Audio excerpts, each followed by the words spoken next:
Píldora diaria, de corazón a corazón, con Samuel Díaz.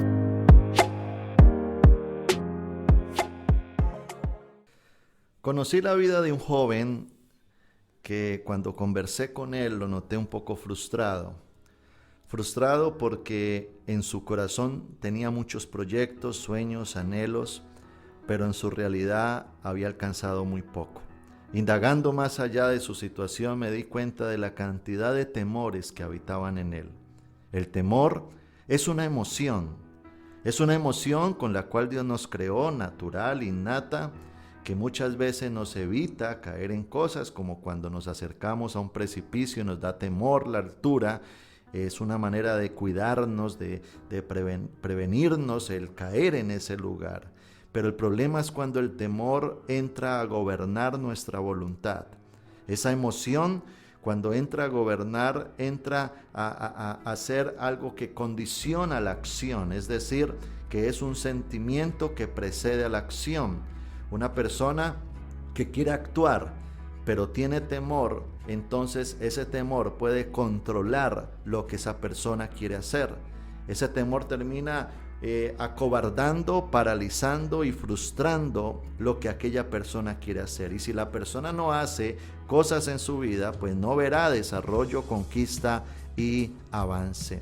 Es como aquel joven que se sube a un trampolín de 5 metros de altura, está parado allá y se quiere tirar, pero hay un temor que lo gobierna. Qué triste y muchas veces es la burla de los demás cuando ese joven se tiene que devolver por las escaleritas y bajarse y decir no pude. Lo quería hacer, pero no lo pude hacer. ¿Por qué?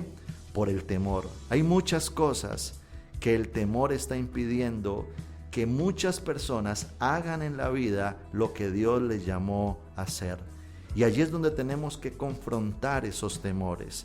Allí es cuando tenemos que identificar esos temores que pueden haber en nuestro corazón ocasionados por traumas del ayer, por experiencias difíciles, por situaciones de inseguridad que todavía albergo, y a pesar de que ya puedo estar en una edad adulta, ese temor gobierna y es como un enemigo silencioso que está impidiéndome avanzar, conquistar y desarrollar grandes cosas. Hay mucha gente que hoy no es empresaria por sus temores. Hay mucha gente que hoy no tiene un hogar, una esposa, un esposo por sus temores. Hay personas que no han desarrollado un ministerio por sus temores.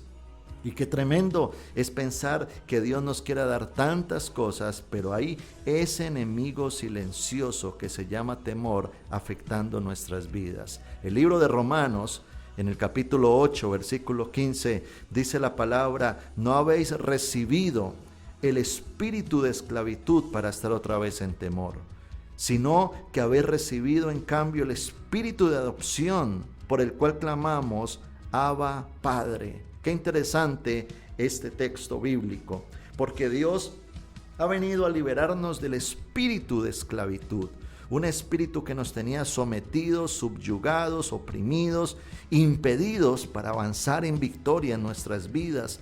Esos temores son tremendos porque llegan a gobernar toda la voluntad del ser, pero Dios ha venido a liberarnos. Es en Él que alcanzamos libertad. Y nota lo que dice el texto, que Dios ahora nos ha dado espíritu de adopción. Es decir, que cuando conocemos a Jesucristo, cuando le abrimos las puertas a Él, Él entra para poner su espíritu en nosotros. Y dice la Biblia que aquel que cree en Jesucristo, Dios le hace hijo de Dios. Y un hijo que ahora tiene paternidad, un hijo que ahora tiene el espíritu de adopción por el cual clama, Abba, Padre. La seguridad la da el Padre. Ese Padre Celestial que está en el cielo, y cuando nos dejamos abrazar de Él, cuando tenemos intimidad con Dios, cuando le buscamos, dice la Biblia, que el amor de Dios echará fuera el temor.